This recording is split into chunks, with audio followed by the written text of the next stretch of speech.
How does the thing go? You're listening to WBNE. From WBNE. Hi, I'm Cari. And I'm Jade. And we're the Curly Critics, and today we're talking about Bandstand, the Broadway musical. Finally. We've been waiting to talk about this since July 2018.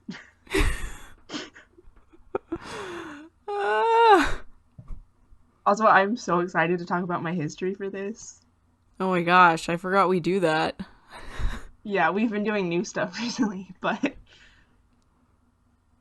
I'll go first with my history because I got you into Bandstand. Yeah. This was team effort. It had a lot to do with Jade's Newsies obsession. Oh yeah. So, my parents, I think I mentioned this in the Newsies episode, but I don't know how much I mentioned, so I'm just going to start over. So, my parents have always really loved musicals and, plays.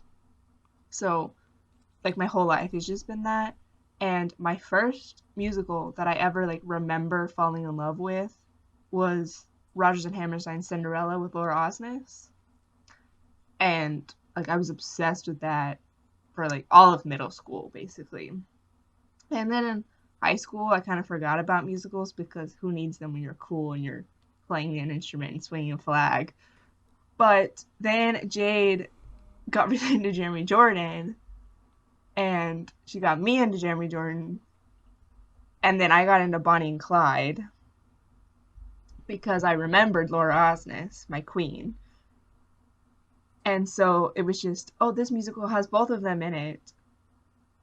And then from there, I kept digging on social media, and then I found out that Laura Osnes was in a new musical. So this is 2017. So at this point, the musical hadn't come to Broadway yet. It was, or something like that. Yeah. It hadn't come to, or it was about to come on Broadway. And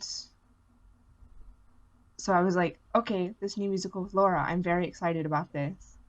And then I remembered that 2 years prior to this, 2.5, 3 years prior to this, I went to New York with the theater and saw Newsies on Broadway with Corey Cott.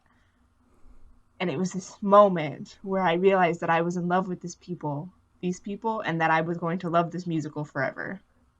So I told Jade about it. And now we're in love with it. Yes. Yeah, so I didn't want to listen to it for a really long time because I don't like new things. And I was just no, I'm content listening to Newsies for the rest of my life. I'll be fine. Good as new. That was Newsies. Okay.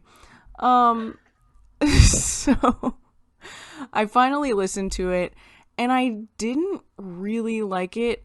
The biggest thing I didn't like was Julia, unfortunately. I thought she was annoying just listening to the music. And so, of course, I listened to the entire thing. We go see it. The opening screen comes up, and we're both just in shock. Okay, it was unreal. We cried several times. When we first saw it, I remember spending the first third of that, watching that, being Corey Cott's so attractive, I'm in love with him.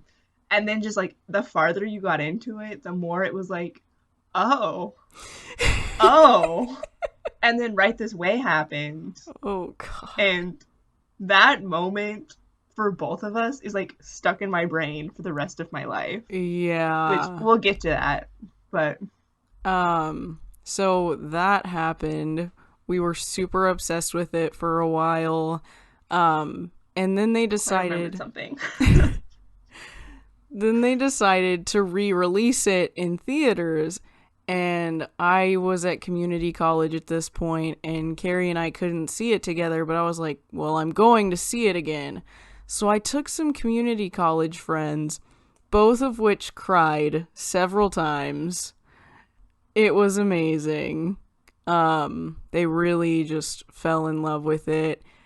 And then we, by speaking it into existence for so long, we made Bandstand stream during quarantine, during lockdown.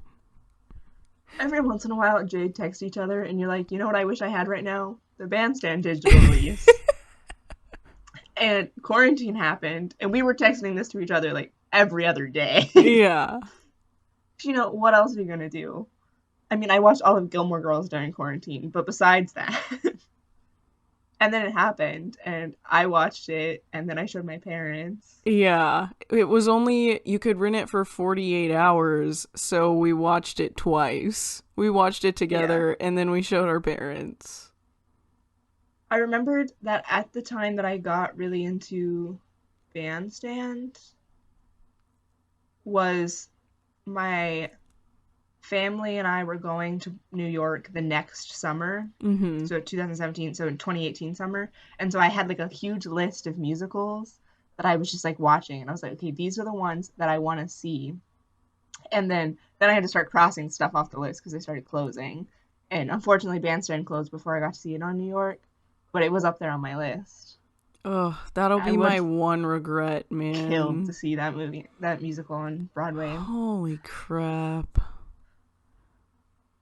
So,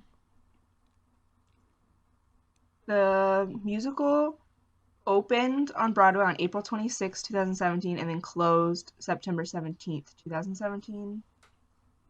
And then they released the Pro Shot on June 25th, 2018, and then also on June 28th, 2018. And then again, November 15th and November 19th, 2018. And then streaming in April 2020. Yeah, so literal lockdown. Yeah. But we just really want the digital release like the Newsies one. Yeah. Because I want to watch it whenever I feel sad. Or just every day. Bold of you to assume those are not the same thing. Oh. I'm just kidding. I just had to make that. It was right wide open. So, I don't even know how to begin to talk about this. I just love it so much. So you want to give like a little summary? Yes. So if you're listening to this and you don't know anything about Bandstand, stop. Go listen to the whole cast recording on Spotify. Come back. But I'll fill in some blanks because it is just a cast recording and we've seen it with the words in between. And so listen to this and then go listen and it'll make more sense. So starts with guy, like it opens with a bunch of montages of veterans returning home from World War II. And it focuses specifically on this guy, Donny Nowitzki, and like his journey. He's got PTSD, and then they announce that they're going to do a radio show contest for the best swing band. And Donny Nowitzki's like, well, like a swing show contest in honor of veterans. And so Donny goes, well, I am a veteran. I'm going to win this contest. And he sings a beautiful song. Cream rises, baby. And then he gathers a team because he was like, I'm going to win this, but I'm going to do it by having a band only full of veterans. So he gathers all of these other veterans. And so the whole story is about them going to this contest. And so we get to learn about their individual post-traumatic stresses and the aftermath of war. And then there's specifically a girl named Julia whose husband died in war and was Donnie's best friend while they were at boot camp and into war. And so he like checks up on her and then they fall in love because Broadway. And then they end up winning. They win their state for the contest and like go to the big contest, and then they discover like all this stuff about how the NBC or whoever it is not going to pay for them to get to the contest, And then once they get there, they have to audition again. And so they like put in all this effort and then realize that it's not even a guaranteed thing that they'll win, or that they'll get to be on the show. They'll have, and then the company will have all the rights to their song, but they won't get to be in the movie. Right, they discover that. And then they like eventually make it on the show because they're the only one that's all veterans and it's in honor of the veterans. And then they discover that they don't have the rights to their song, so they decide to sing a different song in honor of the vets called Welcome Home that is gut-wrenching. Oh my gosh. And so then everybody's like, whoa, they weren't supposed to do that. And so they don't win the contest, obviously, because they didn't do their song. And then everybody ends up happily ever after. Yeah. Basically. That's Bandstand. So now if you don't know anything about it, stop, go listen, come back. Yeah. We'll wait. 1, 2. Okay, never mind. That was dumb. So I'm in love with Corey Cott. I've said it on the podcast before, but I'll just want to make it clear. Donny Nowitzki is my favorite song. Is it? Which is this... I mean, okay. I have the CD in my car, and when I listen to it, I listen to 2, Donny Nowitzki, skip 13 through the end, which is Love Will Come and Find Me Again to the end, basically. Mm-hmm. Because, like, the middle stuff is, like, fun. Like, those songs are fun, but it's mostly exposition. Yeah. I know how to English today. I don't know. What's your favorite song? Love Will Come and Find Me Again? Oh, God. No, it's not that one, because honestly, that one doesn't really have anything to do with the musical.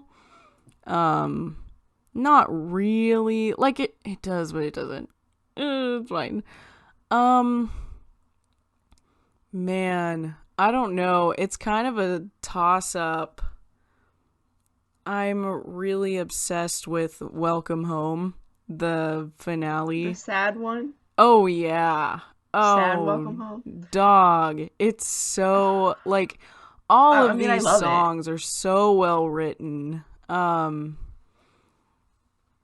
I Was, something about that song has really captivated me recently, and I don't know what it is, but I don't know. I love everything about it. I don't even know how to describe. It's just, and Right This Way. Yeah, it's because it's literally taking you on this journey of post-traumatic stress disorder, and it's so incredible. I think I'm gonna choose Who I Was just because it's such a good picture of what it's like being a gold star wife. And they mention that, and in the lyrics she goes, all the details of who I am made irrelevant with one single telegram. And that's one of my favorite lines, because how many times have you heard the word telegram in a song? Like, it's so hard, and I love it. It's so incredibly written. I don't know. Yeah, so the musical opens with the song Just Like It Was Before. Mm-hmm. Which is, so it's the choreography in this musical. Oh my gosh. Is my absolute favorite. It won a Tony for its choreography, so, like, it's great. Obviously, but yeah. The, like, scenes all flow very, like, effortlessly to each other, between each other. And thinking about Just Like It Was Before is very, like, people are talking about how, like, the war's over now, like, things are gonna go back to normal, and then it, like, starts with, like, Donny and Julia's husband, like, in that scene where he dies, and, like, you open with that, and then you, like, jump to, like, people, like, getting their GI Bill money, and then, like, going to, and then it's, like, Donny trying to, like, go and find a job because he, like, plays piano, and he wants to play piano, but, like, nobody wants to hire him anymore because now he's older and they Mm-hmm. can get younger people for cheaper. And like there's all these like struggles, and then he's like drinking because he's in pain. He saw Yeah. terrible things. And then it flows into Donny Nowitzki, this next song, which is where he's singing about how he can win this contest. He's Donny Nowitzki, like he's the best. Mm-hmm. And he bashes Frank Sinatra in it. Oh, that line. I love my boy Frankie, but that line's hilarious. uh, I liked in the like Donnie's like drunk singing this song, yeah. and so he's like drinking and like leaning all over piano. He's just like wearing a white tank top, and I'm like, And the yes, sir. high-waisted pants. It's so The high bad. waisted pants. Ugh. I If you love can them. if you can love a man with those high-waisted pants, you can love him at any point. 'Cause I mean, boy, those were something else. and that song is just, it's got a lot of range in it for being the second song in the musical. My gosh. It's got so many jumps. He goes to falsetto like he was born to do it, which he was. Yes. So then after that is I know a man, you know a guy. I should Um, really pull up the list. yeah, I know a guy. Yeah, so then he goes to I know a guy where he's getting meeting his connections, and it's like gathering the team, and it's like little brief introductions of each person. Mm-hmm. So it's like I know a guy, but he's kind of crazy. Yeah. Like, and so then we get introduced to, I don't remember all of their names, but Jimmy, Davy, Nick, Wayne. nice. Jimmy's the saxophone player. Mm-hmm. He's the first one that he meets, and he's studying to be a lawyer, and he's very like, I don't want to do this. Like, I'm just playing at places to make money to pay for law school. But he agrees. And then we meet Davy. Is that who you said next? Mm-hmm. Is he the trumpet player or the No, trombone player? Davy's the bass player. Oh, the bass player. Oh, he's hilarious. I love him. So then we meet the bass player who's like an alcoholic, and I don't know if they're in order, but we're just gonna introduce the yeah, characters. if you listen to the song, you'll know. And then who's next on the list? Nick. Nick? Mm-hmm. Nick is the trumpet player. Trumpet player, yeah. Yeah, I fixed it. Trumpet player, he's kind of egotistical, and he like teaches trumpet, but he hates teaching trumpet, and he like just wants to be really good. And my favorite line is, I'm not playing second. My favorite is when he's like, you can't even play a B flat. It's a B flat trumpet. Yeah, I don't know if that line is on the cast recording, I don't because think it's it like is. in Oh, the pro shot, like it has all of the lines that they like cut out in the yeah. recording, but that's a good line Oh too. my gosh. And they like just constantly make fun of him as a bad teacher for like the whole thing, because Yeah. he's just kind of mean. And then Wayne is the trombone player. Mm-hmm. He it has like his whole thing is that he has a family, but like he came back from the war like very broken, Mm-hmm. and like his family like doesn't really recognize him anymore, and like his family is like falling apart. Yeah. and and then the drum player Um, Johnny. Johnny. Johnny like got in a rollover accident, so he has like short-term memory loss, and like was always on like a lot of He's painkillers, so and sweet. he's so sweet, but he's kind of like Gotta screw loose. ditzy. Yeah, he's got a screw loose. So you get this team of very broken men, Hmm. and you just watch them lose themselves in the music, Yeah. and like this moment of music is the only time I don't feel like I'm gonna die, Yeah. literally. And so they create this band and they're playing, and then the next song is Proud, or Ain't We Proud, and then Proud Riff, which are just They're just The band chilling. is joined. Yeah, the band's joined together and they're playing songs together. So I think the most significant thing about all of this is that all of these players are playing live on stage. So the trombone, the trumpet, the bass, the drum, the piano, everyone's playing live. Yeah, they all learned to play their instruments, or they came in already knowing their instruments for the musical. Yeah, Like Corey Cott so learned to play the piano for this. yes, he kind of relearned how to play in 3 months. He would practice like 12 hours a day, and he could play the stuff. Oh my gosh, just watching him play is so incredible.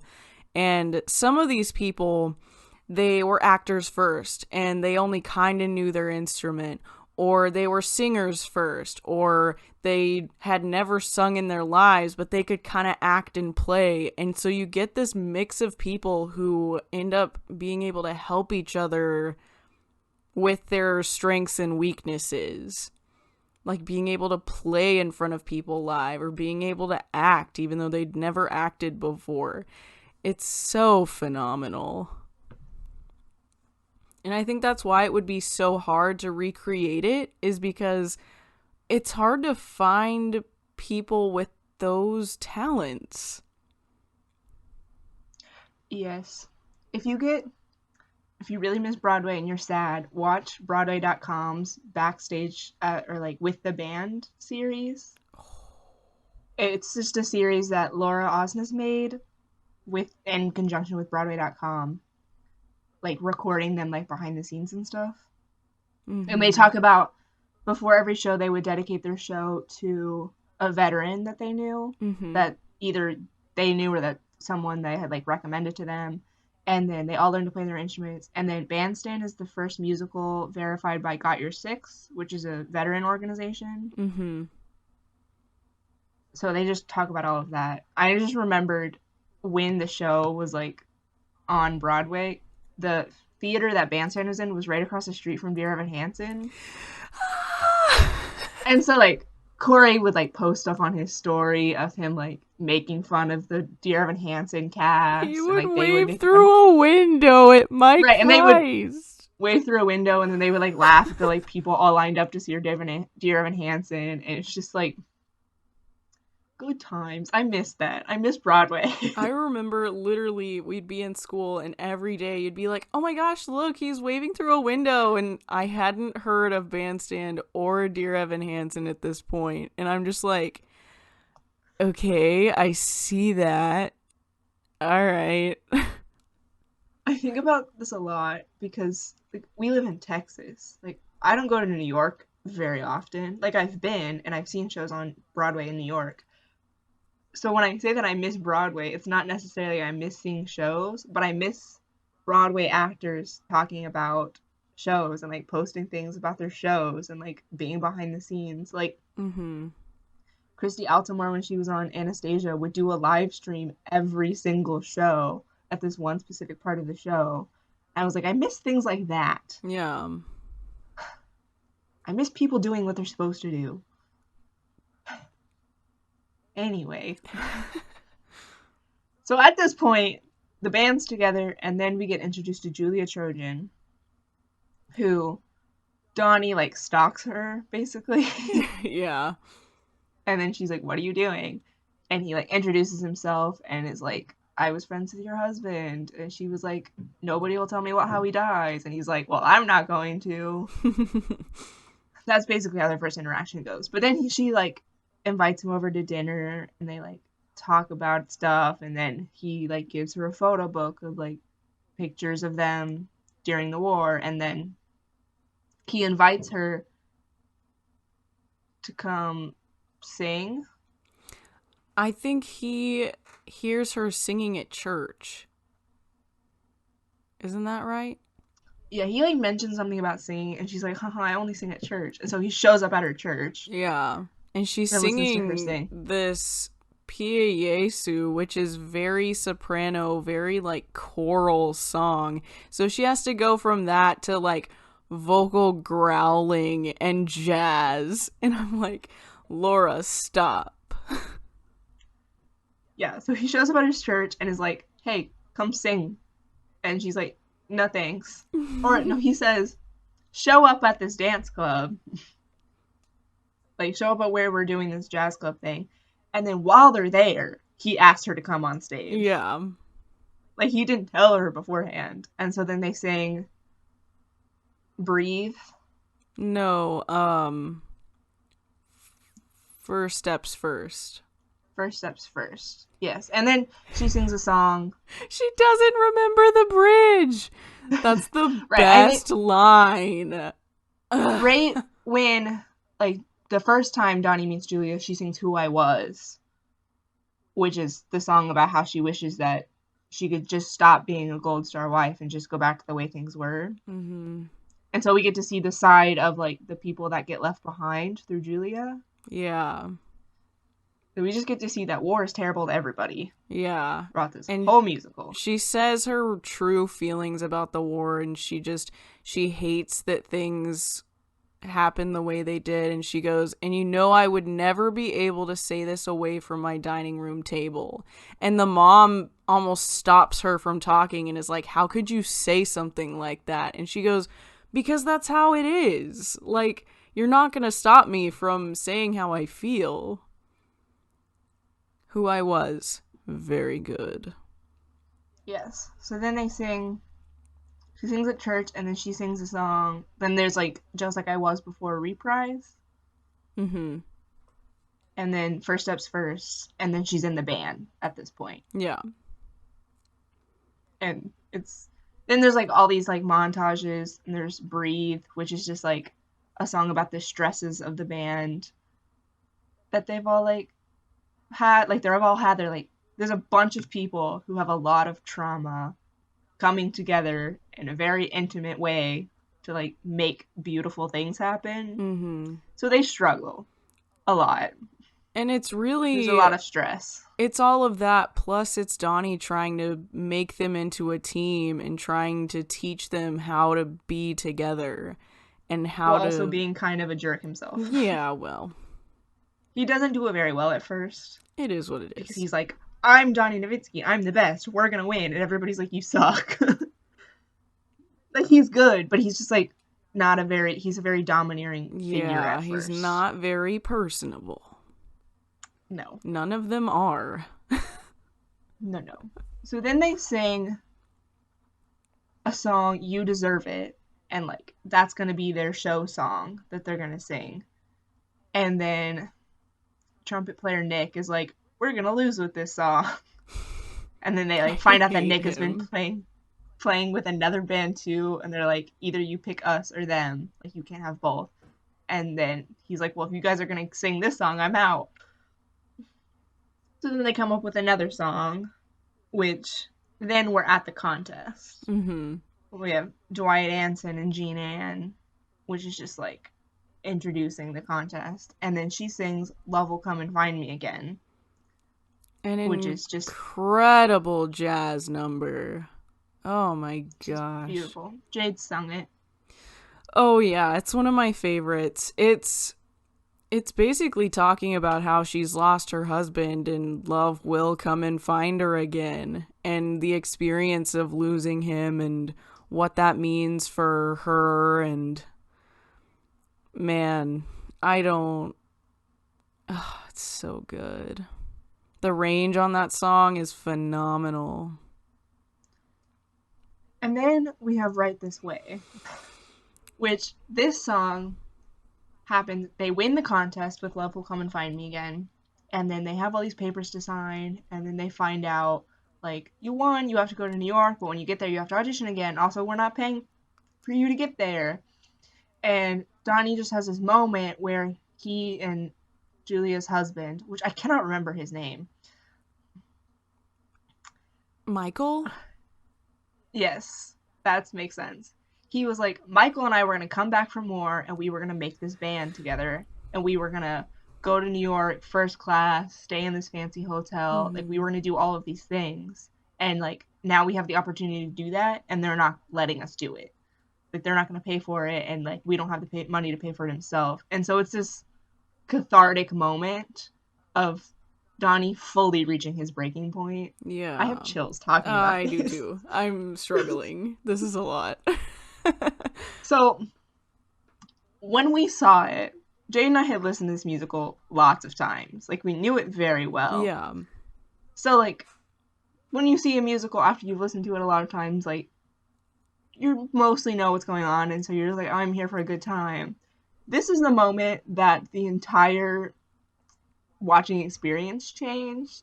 It knocks you off your feet. There's this moment where the guy is, like, talking to them, like, right before the song starts. This, like, guy is talking to them and is, like, saying all these things, and, like, everybody's, like, outraged and freaking out, and you're, like, looking in all different directions, and then all of a sudden, Donny drops.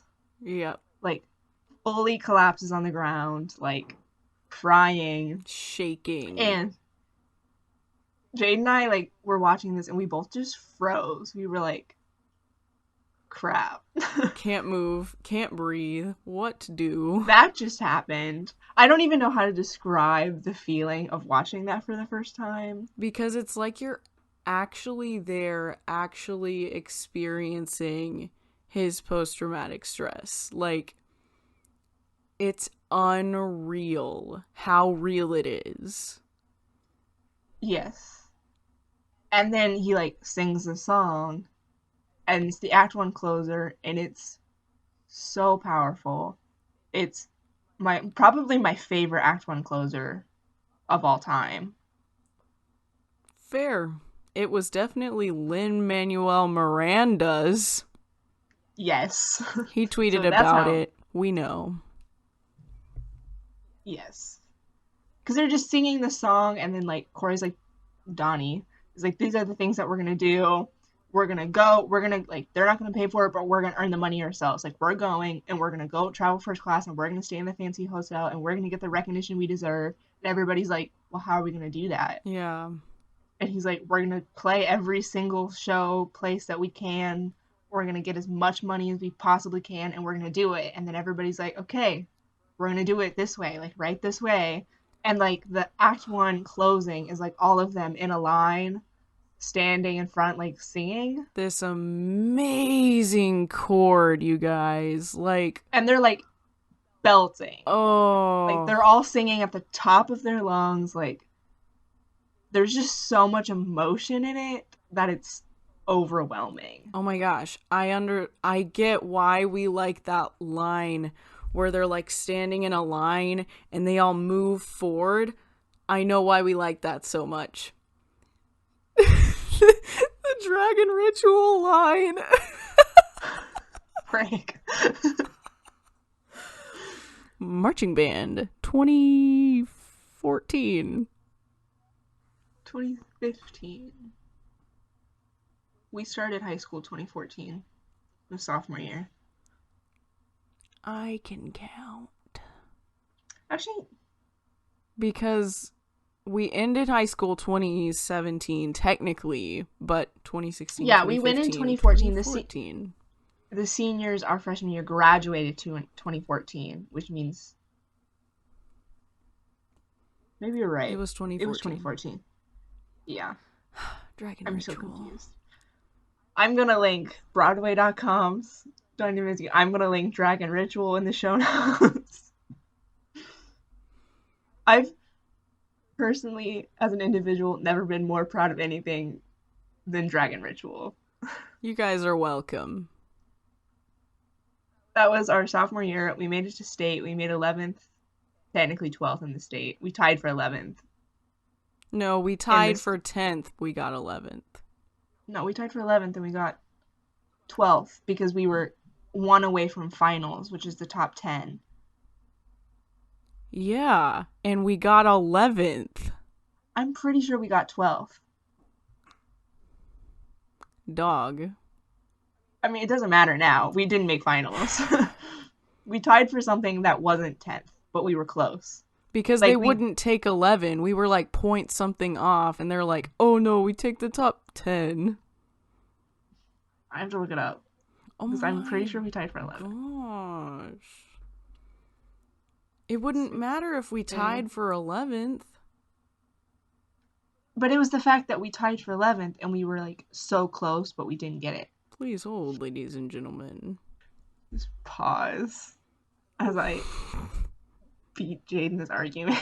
Oh my gosh. It's taking a long time to load. Please hold. Marching band. Full results. Well, that's not helpful. 6A prelims. We got 12. Anyway, Dragon Ritual was our best marching show that we've ever done. It's so cool. Anyway, marching band soapbox. I just miss it a lot, and I miss Dragon Ritual a lot. And that was intermission, ladies and gentlemen. Now back to our show. So then we open up Act 2 with... Nobody. Yeah, Nobody, which is fun. They did perform that one at the Tonys. Yeah. Which, I mean, From that, that's it's fine. completely different vibe than Right This Way. Yeah. They're, like, getting ready for this show. It's kind of weird. Yeah. It's like the boys are... Nobody is just like this song where they're like performing at shows and they're getting money. And then we have The Boys Are Back, which is just like an instrumental. Mm-hmm. And then I Got a Theory, which is Julia and Donny like writing, like it starts with them like writing a song together. Julia's like playing the ukulele and they're like hanging out and you're like seeing that they're like starting to like each other. Mm-hmm. I take it back. My favorite song is This Is Life. But that's besides the point. And so then it like mold changes into them like performing it on stage, which is just beautiful choreography change. Yeah. Go ahead. Well, I was going to talk about what happened once they started doing I Got a Theory and started touring and what happened after that.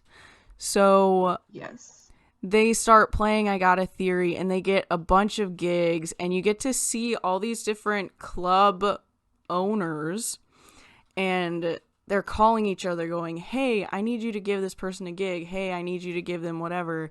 And the best guy, I can't remember his name, but he's the main club owner and he's like, okay, I'll give you this much money. And Donnie's like, oh my gosh, that's so much. Like, thank you so much. And he's like, I'll give you $50. And he's like, Donnie's like, thank you so much. He's like, actually, you know what? You pulled my leg. I'll give you 75. And he's like, and then they're like, what? Hello? They're like, okay, we'll take it. And he's like, no, 100. And so they play this gig. And at the very end, the club owner comes up and he goes, hey, all of the club owners in the area have gotten together and we wanted to give you this, and it's all the money they need for the dream trip. And he starts sobbing. And I just... again.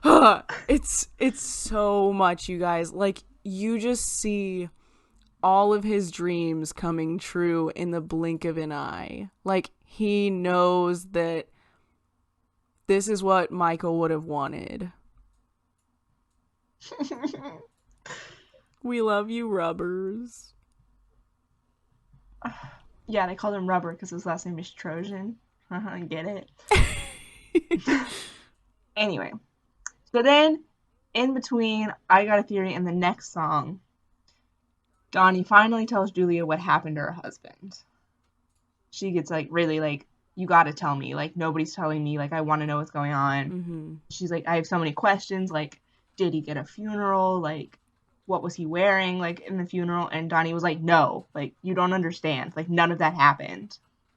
Like there wasn't a body, there wasn't a funeral, there wasn't a casket, there weren't hands to fold, there wasn't an outfit to put on him, there wasn't anything.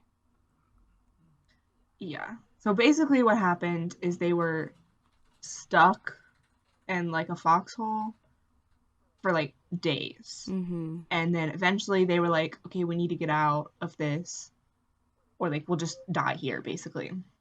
And so they're like being shot at and they're throwing grenades and Donnie's grenade drops in the hole In the trench and where they're staying. where they are. And so he like screams like run and He they're like, screams, "Get "Ooh." out." And that line Yes. comes through every once in a while where you just hear that scream, "Get out." And you see this flash. And that's the art of the choreography and the lighting. Everything flows together. The choreography, the lighting, the music, everything, all the sound effects. And Michael, Yeah, and so basically, yeah, Michael doesn't make it out. yeah, And so Donnie's carrying around all of this guilt because like it was friendly fire, though an accident. yeah, he killed his best friend. Yeah, and so he just doesn't want to tell Julia that because it's terrible. Yeah, it's literally worse than anything she could have ever imagined, and he can't live through talking about it again.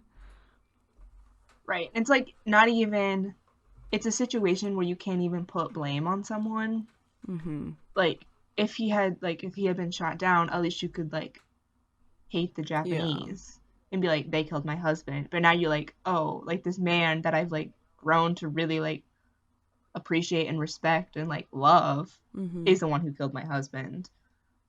And so she gets in this really hard place and then she plays like is going to her mom and she's like, "He killed him, like it's his fault, like all of this stuff, like I want to think that everything happens for a reason, but like what's the reason for this?" And then her mom sings a song called Everything Happens, which is like, no, it happens.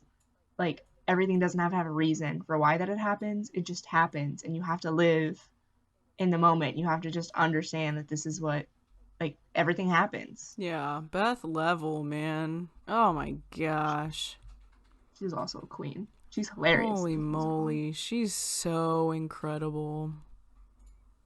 I just remembered the piano scene. I don't remember when this happens. So in between the scene transitions, there's like little choreography things that happen. Mm-hmm. So we see things like uh, Wayne like timing how fast he can change out his gun Mm-hmm. and like trying to think of others. That's the one that I remember the most. Yeah. We see these moments of these all of these guys like who like what do they do outside of this, like their coping mechanisms Yeah, like basically. they're ticks. Yeah. And then at some point there's this scene where Donnie is playing the piano and it's being pushed. Mm-hmm. Oh yeah, with all of their ticks, and behind them is like a ghost Yeah. Like, that's like also doing it with them. And so it's like the people that they left behind, or like the part of themselves that they left behind in war. and like the baggage that they continue to carry because this person's draped over their shoulders. Like, you're having to drag them around. It's this full baggage, and you can see the physical weight that they're carrying constantly. And Yeah. then when they play music, the baggage goes away. Yes. Ugh. I've had chills so many times in this episode. It's so incredible, you guys. But there's this scene where Donnie's playing the piano and the piano's being pushed Mm-hmm. by, it's probably The Boys Are Back or something like that. Yeah. Or the piano's being pushed by like all of these soldiers, and then as he like the music like picks back up, like Donnie gets more into it, and then the like people pushing the piano like fade away. Mm-hmm. And it's just a very beautiful scene, and I forgot about it and I love it. Yeah. It's really incredible. So then the next song is Welcome Home, which is Julia's apology, or like, so like all this time like everything happens, like Julia's like not responsive, like she's not coming to band meetings, and then like the guys are freaking out because they don't really know what's going on, but they're like, did she dip? Like we can't win without her, like we cannot sing Love Will Come and Find Me Again without her. Yeah. And like they're having to like bail on shows like where Donnie's singing all the parts because Julia can't come. So then we have Welcome Home, where she like brings this poem to Donnie and is like, this is my apology, like I know that it's not your fault, basically. And so then it's a song about like what it's just a poem about all of the guys now that they're back. Mm-hmm. And she like starts reading it, and then they change the lyrics so they can play it at a VA club. Mm-hmm. And it's about like, what if, like, the song turns into what if Michael had come home. Yeah, like waiting for his return, getting to see him coming through the snow and watching through the window, and what it would feel like as he's coming down the entryway. And you can actually listen to that. You'll have to make another show note thing. But she actually sings that full song. So it's not as intense because it's the original Welcome Home, kind of. It's mostly the original poem where it's a girl welcoming her fella home. Yeah, it's the modified Welcome Home. Yeah.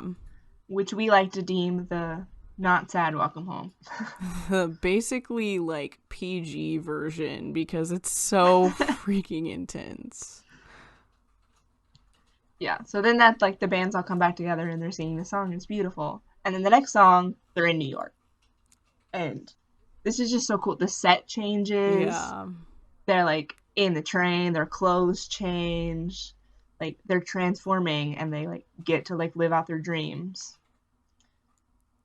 And then they get to go to New York City for the first time, and they get to go on first class, and they get to have all the really nice things, and it's just, yeah, you just get to watch Corey / Donny's face the entire time, and they're like, look, do you see how incredible this is? When last time I was in New York, I would kept playing this song, and my parents and my brother, mostly my brother, got so annoyed. I was like, look, we're in New York. Oh my gosh. It's like when we toured Yorktown and I played the Hamilton Yorktown song over and over and over again. Just trying to get in the mood. So then we have This Is Life, which is actually my favorite song. Where they were partying in New York, and like Donny is walking Julia home, and like they're singing this song about like we love each other and we both recognize that, but like we can't do this right now. Like life has to go on. And it's all these things. There's like, well, if we were in a movie, like it would turn out like this. If we were in a book, it would be like this. And then eventually it's like, but this is life and this is how it is. And they like close the door and go their separate ways. Yeah. There's this really amazing point of dissonance. Listen, super nerdy. Gonna go into a music lesson for a second. Dissonance is when two notes are very close together, but they still sound good. They just sound not so nice. It's got this like, I always imagine dissonance as two notes and there's little tiny vibrations in between. Yeah. And that's the noise that they make. Yeah. Because and I had to look at tuners for 7 years. Yeah. And just their... the combination that they sing, and there's so many key changes in that song, which it doesn't even seem like it because it's so seamless. It's also in D flat, so it is. Yeah, I don't know. That's not significant to me in any way, except that that's a weird key for that to be in. Yeah, it's not great. It's unfortunate. D flat equals C sharp, kind of. What? How many flats is that? Well, C sharp is 7. All of them. It's 5 flats. Yeah. D flat, E flat, G flat, A flat, B flat. Gross. Yeah. More than 2 flats is too many. Amen. 3. 3 was the most common that I saw. E flat. 1 and 3. We love that. Yeah. Then they sing the song, and then they're in between this, they discover that they have all the rights to their song, and then they sing, but they're like, okay, well, Donnie's like, okay, you know what we have to do, and then he sings This Is Life Reprise, which my only complaint about this musical is This Is Life Reprise. Oh. Like, it's a beautiful song, but the song right before this, like 2 scenes from this point, they just sang a song about how they like have to go their separate ways and like this is how life is, and like it was beautiful, And then This Is Life reprise, Donny's like, I'm in love with you and I can't do anything about it. We have to date, basically. This is life And so, with the craziness of, the reality of, the necessity of being madly in love with you. which is like, it's so cute, but they like doesn't fit very well. Yeah. No, I gotcha. They're like, the love story in this, I wish didn't exist. Like, I would be okay with it ending with like the two of them being like kind of flirty and kind of in love with each other, but also like he did kill her husband, and like that's still like really fresh for her. And like, I don't care if they date in the future, but this musical should have ended with them like being like, we like each other, but like the more important thing is winning this contest and like making ourselves whole again. Yeah. It's still cute though, and they're good songs. Yeah. So then Donny goes, do you know all of the words to the original Welcome Home? And she's like, yeah, of course I do. And then they sing Sad Welcome Home. Just saying that just gave me chills. I can't even deal. I'm thinking about the closing night Welcome Home audio. Oh, it hurts. It exists somewhere on the internet. And it's just so, that song, like, they just hug each other. Laura and Corey hug each other closing night, like, probably for 5 minutes, and the whole audience it's a standing ovation, of course. The entire band is sobbing. Like, they're all sobbing. And like, we watched like the pro shot, I don't remember when that was filmed, but like you could tell in that they're all like very emotionally invested in the like song. And like, for me, watching it was like losing yourself.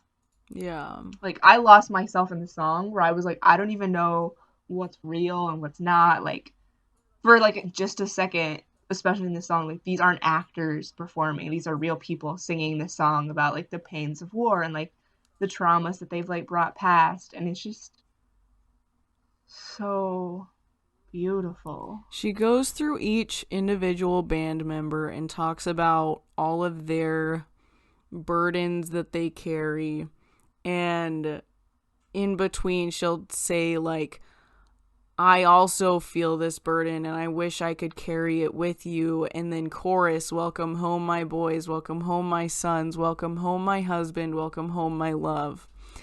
And then she keeps going with each band member. And when she talks about the saxophone player, well, when she talks about each one, they look at her and they really feel that moment. But after she talks about the saxophone, he does this solo where his entire body is invested into what's going on. And he's doubled over playing this solo, playing as high as he can go, and just crying while he's playing.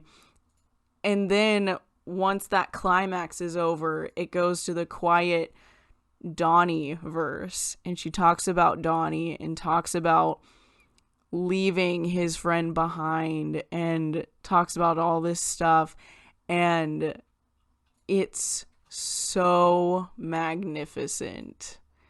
It's so well written. You just get to see all of the pain on their faces, and you get to hear it in their playing and in their singing. Corey literally jumps out of his chair and is bouncing around playing while all of this is going on. Dog tags are flying around. It's insane. And like, plot-wise, the rest of the band has no idea what's about to come out of her mouth, like when they step on that stage. Yeah. Like, they know the music because they like modified it, but only Laura or Julia and Donny know the like actual words that are about to come out of her mouth. Mm-hmm. And so like them like hearing that, being like, oh, she's talking about me. Yeah. Is very powerful. Donny doesn't sleep because the nightmares come. Donny wants an answer. Donny looks for absolution, and I'd give up anything if I could give him some. Just, if you just want to see that poetry, just read the lyrics to Welcome Home, because there's nothing like it. It's just so beautiful. And then we have the front epilogue where they like go to see the movie for the band that won, and they're like, this is garbage. They leave early. Donny makes fun of Frank Sinatra again, and then they like have like a fan run up to them and is like, oh, you're so cool, like I love you. And it was like, yeah, my dad fought in the war. And he's like, well, take him to the show tonight, I'd love to meet him. And it's just like they like blew up and they're like touring now. Yeah, they got to have this moment of like this full circle moment of, this is why we do this. For these people, for this girl, for her dad, this is why we do it. Chills everywhere. Ugh, you guys, it's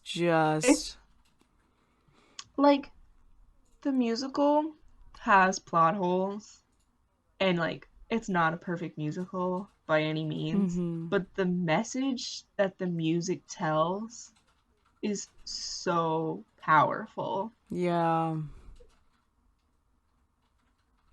And like, I've never been in war. I've only like closely, like indirectly been affected by war. Like, my cousins have all been in the military, but like they're much older than me, so like I didn't experience what that was like for them firsthand.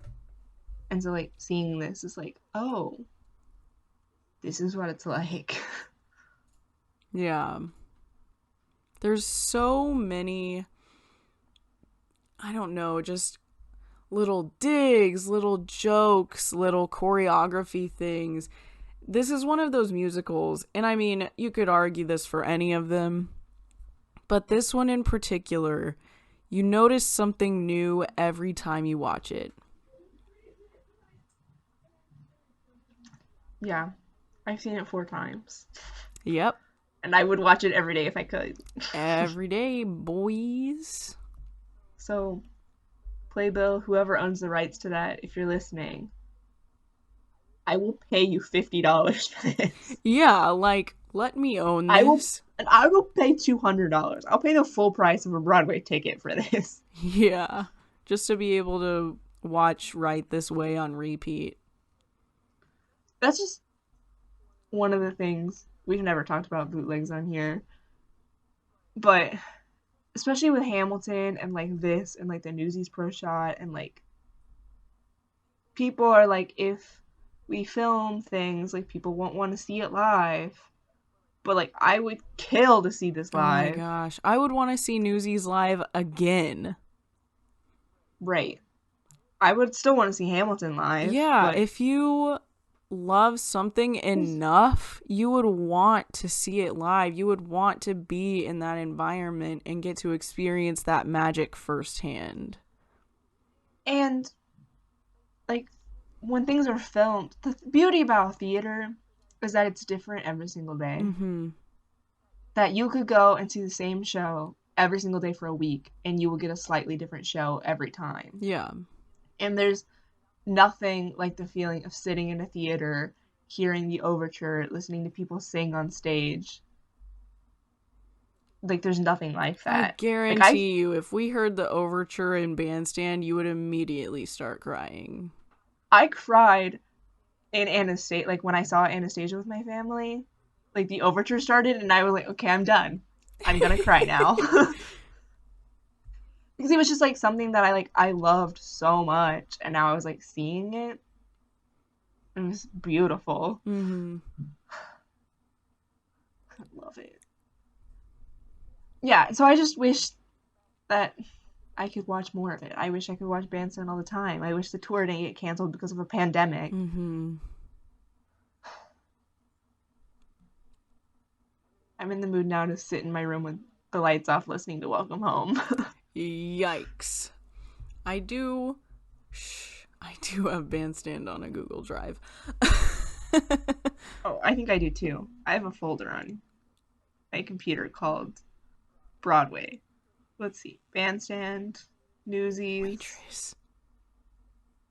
Hadestown. I have two Hadestowns. Waitress. Learning languages with a green girl and a blonde Oh my girl. gosh. I wonder what that's about. Like, I don't want to have to watch bootlegs, Yeah, they kind of suck. but I watched Bonnie and Clyde on bootleg. Jade and I watched Jeremy Jordan's Waitress on bootleg. And definitely cried. And we had great experiences with that. Yeah. And if I could see them live, I would. Waitress. Especially for Mm. musicals that close and we can't see them anymore. Like Bonnie and Clyde or Waitress. Like, if you get into a musical too late, too bad. You can't see it now. Right, But if yeah. everything was filmed, it wouldn't matter. I just so happened to get lucky, and my community college had Finding Neverland tickets on sale for $20. I mean, literally, we got to see them in a Fort Worth theater for $20, like the touring cast, and it was right in the middle on the floor. Like, fantastic seats, and all of my friends got to see it. Yeah, my parents watched that without me, and I'll never forgive them. Yeah. Because Jade was like, this musical's amazing. And then my parents were like, okay, so they went. And they didn't invite me. What's the song with the shadows? Shoot. They were like, you're in Longview, like, you can't come. And I was like, I don't think you understand. I will skip all of my classes to watch shows on tour or on Broadway. I really wanted to watch Hadestown for my graduation present in May. On tour at Dallas Arm Musicals. Yeah. It was a big bummer. One day. Hadestown. We're like at rap, but I just really want to talk about Hadestown now. For my friend's wedding last summer, she was gonna get married in Connecticut, and my friend and I were like, okay, well, she'll get married and then we'll still be there. Like, what if we stayed an extra day and like went to New York and saw a show? And I was like, okay, Hadestown tickets are $160. It's like, I will pay this. I will definitely do this. Do you want to go? And she was like, I don't know, that's really expensive. And I was like, no, we have to go. It worked out because then COVID happened. And then the wedding got moved from Connecticut to like have like 10 people on it in Texas. So I wouldn't have been in New York anyway. But at this point, the pandemic is preventing me from seeing Hadestown, and I'm not okay with that. No. So that's how I feel about the pandemic. What do you rate this, Jade?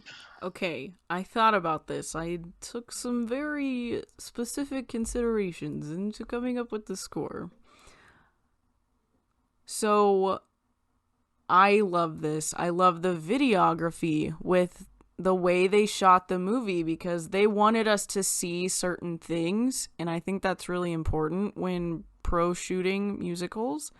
So hats off to the videographers. The choreography, the musicianship, the lyrics, every single cast member, man, those dancers, holy mother of heck. Like, oh my gosh. The ensemble in this musical oh is my gosh. unbelievable. They're so crazy. Oh my gosh, they're cracked, you guys. Like, they're nuts. Just every single piece of this, every light change, there's thousands of light changes. Every part of this is so incredible. I'm not a huge fan of Julia, and I wish I was. She's just, like, yes, she defies what it means to be a woman in that period of time, but she's still kind of whiny and annoying. Sorry, Laura. It's fair. I love everything about you, but the character was kind of meh sometimes, and I wish I loved the character. So with that... That's fair. Yeah.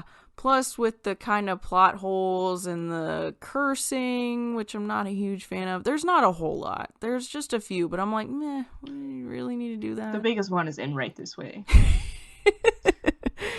Because it's his breaking point. Yeah, it's whatever, it's fine.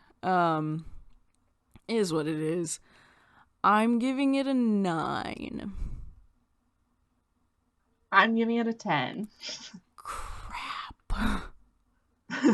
I don't know. I really was gonna give it a 9 before we started filming, and then I was talking about it and I just kept getting chills, and I was like, this is a 10. Like, my emotional reaction to this musical is so much that I don't usually have for a lot of things. Mm-hmm. I didn't actually cry while watching it, but I physically remember seeing it and the reaction for it, and it's just implanted in my brain forever. I don't know, you bring up a good point. You also brought up good points. Well, no, but the fact there's not that many things that I want to watch constantly. If I didn't think I would potentially get sick of it, I would watch Newsies every day. I have to have Newsies self-control. is your current 10. I know, I'm stressed right now. Oh my gosh. Are you gonna make me change my score? Maybe. I don't know. No, I'm gonna stay with 9 just because first impressions do matter. Oh. Okay. Julia in the soundtrack kind of sucks. When you don't... to be fair, yeah, without the context, she's really annoying. With the context, less so. It's really hard to listen to this musical without knowing the full story about what happened to her husband. Yes. You're just kind of like, so why are you like this? And then you fall in love with the guy. What are you doing? It's when you watch it and get the dialogue, it makes a lot more sense. Yes. And you can listen to it again with being like, okay, this is good. This is better. Yeah. Our scores give it a 9.5, surpassing it as our number 1 movie. Well, that just makes sense. I've always been the bigger fan of Newsies. It's okay. Our top 5: Bandstand, Stage Newsies, Klaus. I still don't understand that. That movie made me cry, Jade. Oh my gosh. You cry at everything. You cry at overtures. I don't. And then the Hamill film. And then and then White Christmas. We really need to watch less musicals. I know, I was laughing and I was like, our top 2 are Bandstand and Newsies, and then I saw the Hamilton score and I was like, oh no. Literally 4 out of our 5 top 5s have music in them. I mean, that's pretty much their basis, is musicals. If you want to know anything about us, it's that. Yeah. Well,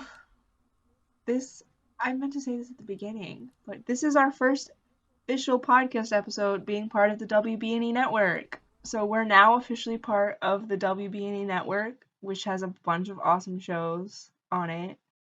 You can check us out on social media at Curly Critics Pod. Email us at curlycriticspod@gmail.com. And you can check out the other WB&E shows at wbne.org. Tweet us. We're freaking funny. Yeah, we're really stepping up our Twitter game. It's hilarious. I'm starting to write down random quotes We're so that funny, we you filmed so I can guys. tweet them. I put it in a Google Doc called Cari and Jade Are Cracked. Anyway, this is our episode about Bandstand. It's very long. Yay! We did it, you guys. Oh, we did it. Yeah, I was about to say we did it. Oh, stop. We survived. Bye. Bye. Rate us 5 pineapples. Yes.